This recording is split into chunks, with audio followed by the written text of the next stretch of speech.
Hello traders, Joseph Lackland here of FutureScript. We're going to be going through the functionality of the transient indicator in this video. Right click in the black, go to indicators, find your FSX transient indicator. I have the Roc Wave and the velocity loaded as well so that we can reference values, add. Make sure that your inputs are matching, that your moving averages are matching, and that your wave block, look back, smooth type, and smooth bars are matching so that you see the correct transients. Looks good here. Looks good here.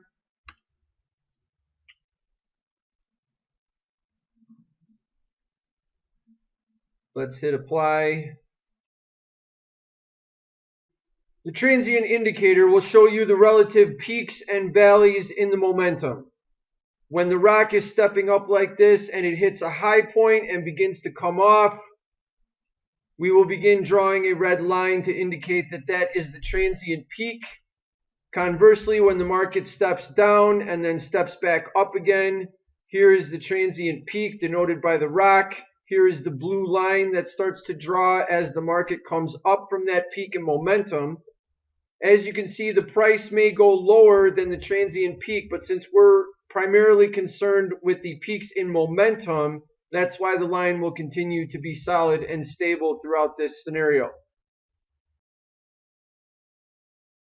The first time a transient is created, it will be a solid line. When the rock flips negative and begins to explore the other side, that line will become dotted to indicate that it is the old transient. So you can see how we had a solid transient here.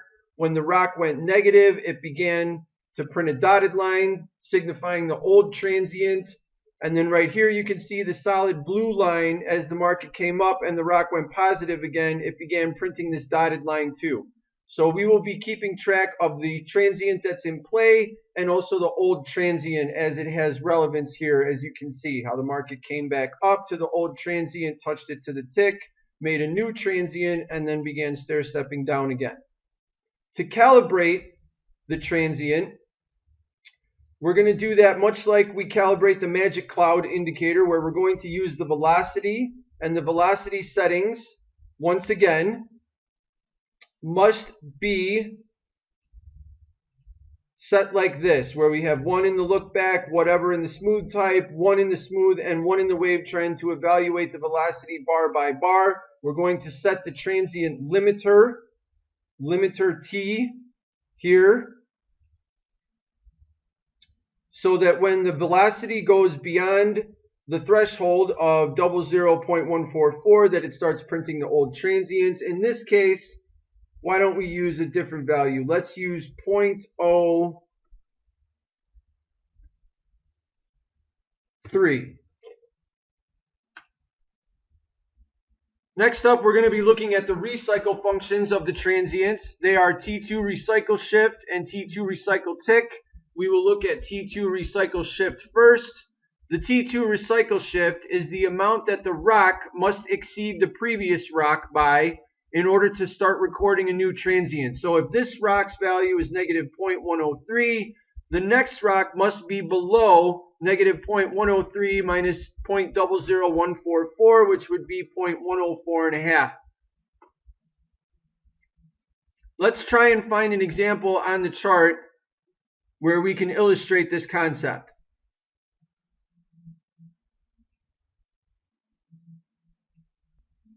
Okay, this looks to be a pretty good example. We have multiple rock readings in the same area. The market comes down, it records a transient here, then it proceeds a little bit lower on the momentum and records another transient here.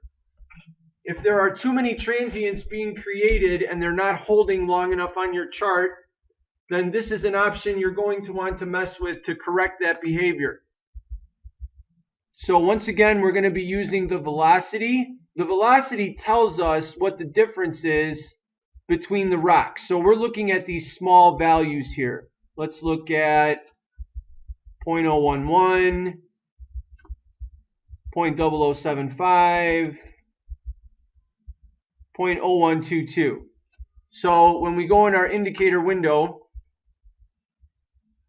and we want to adjust the T2 recycle shift to hold the transients a little bit better, we should put in a value that roughly matches one of those smaller velocity readings. So let's try 0.0233, and let's hit apply. And we're going to watch what happens to this blue line and this blue line and see if we can clean this up a little bit and we can get one transient peak out of this reading where it should go in right about here and then hold steady throughout. So that did work. We see that when the market stepped down here, that this was the low rock point. The fuzzy logic allows us to hold this transient steady throughout the price action. Let's try and find a sell example. This looks like to be a good one that we can do an experiment with this as well. So we're going to try and make this peak or this peak the transient and not update it when it hits this peak. So we do not want to see this extra line here. We just want to see one transient peak right about here to create a pivot.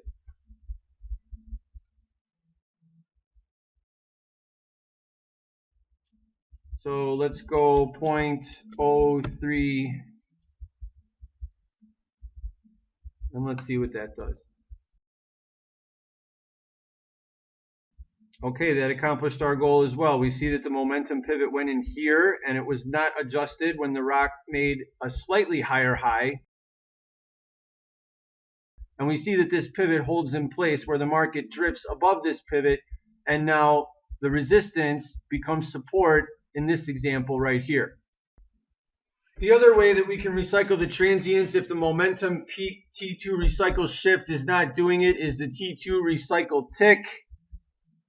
This concept is going to be used when the momentum experiences a peak and then the price drifts significantly against the peak without creating another transient. We have the option here, the T2 recycle tick. And what that will allow you to do is that will allow you to set a tick threshold beyond the transient line in order to start creating a new transient if the momentum does not make a lower low in this case.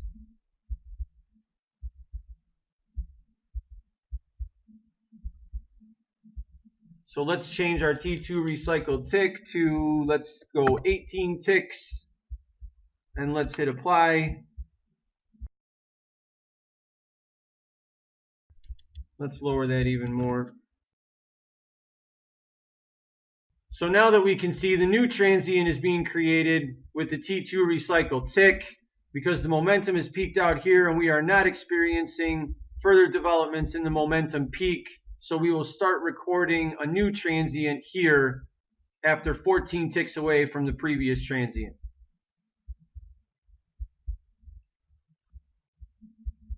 For more in-depth analysis, techniques, and strategies for using the transients, please refer to the Transient Manual.